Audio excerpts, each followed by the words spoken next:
Hello viewers, welcome to my channel. বন্ধুরা, ঠান্ডা পড়ে গেছে।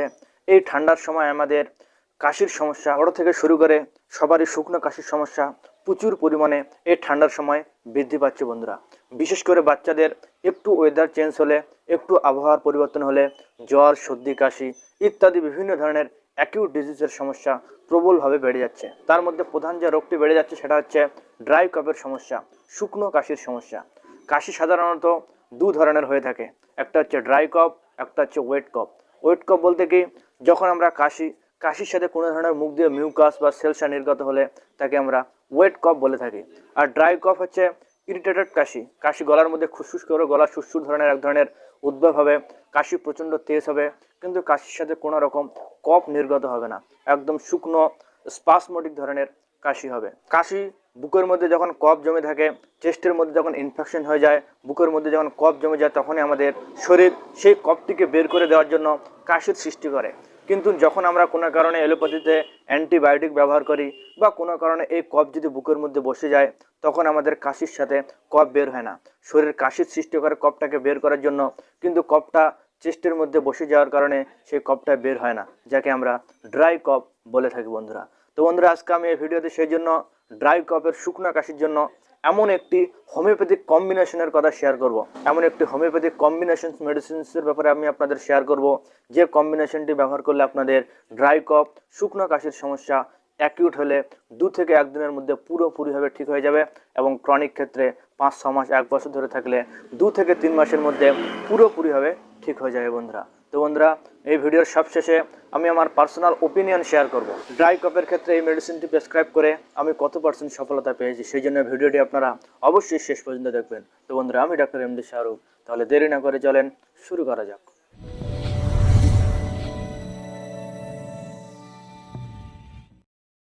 বন্ধুরা, কাশির বিভিন্ন কারণ আছে, যে সমস্ত কারণে সাধারণত কাশি হয়ে থাকে।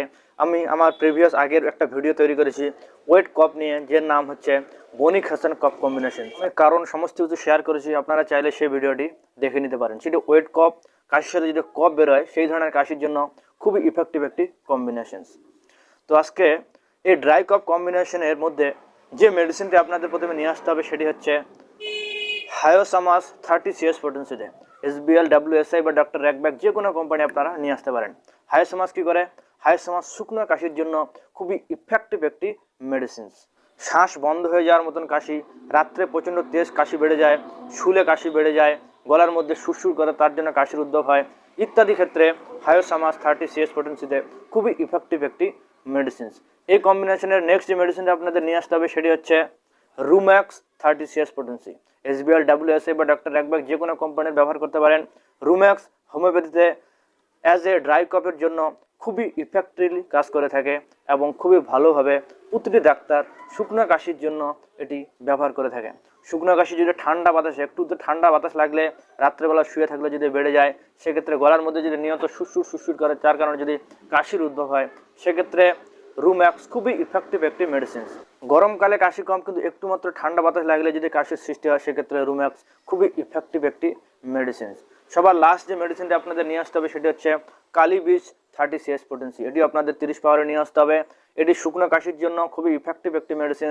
কাশির সাথে যদি কফ বেরোয়, কফ যদি আঠালো টাইপের, চিটচিটে আঠালো টাইপের হয়, সেক্ষেত্রে খুবই ইফেক্টিভ একটি মেডিসিন। কফ বের হতে চায় না, যদিও একটু বের হয়, প্রচণ্ড আঠালো টাইপের হয়, গাঢ় আঠালো টাইপের সাদা, সেক্ষেত্রে কালি বিষ খুবই ইফেক্টিভ একটি মেডিসিন। তো বন্ধুরা, এই 3টি মেডিসিন আপনারা যে কোনো হোমিওপ্যাথিক বড় ফার্মেসিতে অ্যাভেলেবেল পেয়ে যাবেন।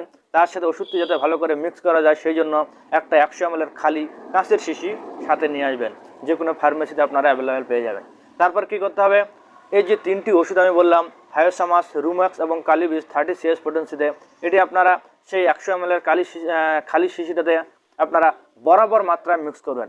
মনে করেন যে 10 ml হয়োসামাস, কালি বিষ 10 ml এবং রুমেক্স 10 ml, আপনারা 20 ml মিক্স করতে পারেন, 5 ml মিক্স করতে পারেন। এক কথায় বরাবর মাত্রায় আপনারা মিক্স করতে হবে। মিক্স করার পর বোতলের ঢাকনাটা, শিশির ঢাকনাটা বন্ধ করে দিন, এবং ওষুধটি যাতে ভালো করে মিক্স হয়ে যায়, সেই জন্য 10-12 বার এরকম করে স্ট্রোক মারবেন। তো বন্ধুরা, বাস হয়ে গেল আপনাদের ড্রাই কফ কম্বিনেশন। এই কম্বিনেশন নামটি আপনারা এটাই দিতে পারেন, ড্রাই কফ কম্বিনেশন। এটি খুবই ইফেক্টিভ এবং খুবই ইম্পর্টেন্ট একটি কম্বিনেশন শুকনো কাশির জন্য। গলার মধ্যে সুরসুর করলে, কাশি শুকনো হলে, কাশি রাত্রেবেলা বেড়ে গেলে, শুকনো কাশি সাধারণত রাত্রেবেলা বেশি হয়, দিনের বেলা একটু কম থাকে, কাশির সাথে যদি কোনো রকম কফ না বের হয় ইত্যাদি ক্ষেত্রে, যে কোনো ধরনের আক্ষেপিক কাশি, তারপর কুরুপ কাশি, বিভিন্ন ধরনের কাশির জন্য, বিভিন্ন ধরনের শুকনো কাশির জন্য এই ওষুধটি, এই কম্বিনেশনটি খুবই ইফেক্টিভ একটি কম্বিনেশন। এটি আপনারা 2 ফোঁটা করে সরাসরি জিভের মধ্যে দিয়ে দিনে 3 বার খাবেন, সকাল, দুপুর এবং রাত। বাচ্চাদের জন্য আপনারা 1 ফোঁটা করে দিতে পারেন। কাশি যদি আপনাদের অ্যাকিউট হয়, মনে করেন যে ঠান্ডা লাগলো, কোনো কারণে 2-1 দিন ধরে কাশি হচ্ছে, এই ওষুধটি চাইলে আপনারা ঘন ঘন রিপিট করতে পারবেন। রিপিটাইজেশন অফ ডোজ, মনে করেন যে 2 ফোঁটা এখন খেয়ে নিলেন, 1 ঘন্টা পর আবার 2 ঘন্টা, প্রতি 1 ঘন্টা পর খেয়ে নেবেন। সকাল থেকে খেলে রাত্রির মধ্যে আপনাদের কাশি ইনস্ট্যান্ট কমে যাবে বন্ধুরা।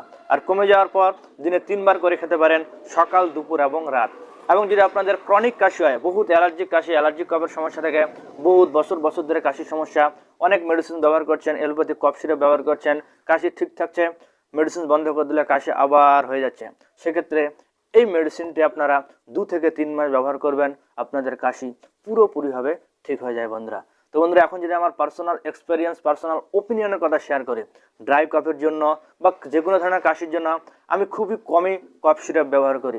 এই কম্বিনেশনটি প্রেসক্রাইব করি ম্যাক্সিমাম ক্ষেত্রে, এবং ম্যাক্সিমাম ক্ষেত্রে 80 to 90% রেজাল্টস বন্ধুরা আমি এর মাধ্যমে পেয়ে থাকি। আমি অলরেডি আগে থেকে তৈরি করে রাখি XML ফাইলে, কোনো পেশেন্ট আসলে আমি সাথে সাথে ওখান থেকে যতটুকু প্রয়োজন দিয়ে দেই উইদাউট কফ সিরাপে। এটি কফ সিরাপ থেকে অনেক ভালো রেজাল্টস দিয়ে থাকে বন্ধুরা। তো বন্ধুরা, অবশ্যই আপনারা এটা ব্যবহার করে দেখতে পারেন। এই রিলেটেড বা অন্য যে কোনো সমস্যার যদি কোনো রকম জানতে বা কোনো ধরনের কোনো প্রশ্ন থেকে থাকে, তাহলে কমেন্ট সেকশনে অবশ্যই কমেন্ট করতে ভুলবেন না। তো বন্ধুরা, এই ভিডিওটি যদি আপনাদের একটু পরিমাণে ভালো লেগে থাকে, তাহলে অবশ্যই আমার চ্যানেলকে সাবস্ক্রাইব করবেন এবং পাশের আসা বেল আইকনটি প্রেস করে দিয়ে অল নোটিফিকেশনে ক্লিক করে দিবেন। কারণ আমি এই ধরনের homeopathy related, ডিসিজ related, health related, medicines related video আনি, যেটা অনেক ইনফরমেটিভ হয়ে থাকে। তো বন্ধুরা, আজকের জন্য এতটুকুই। Thank you so much, by.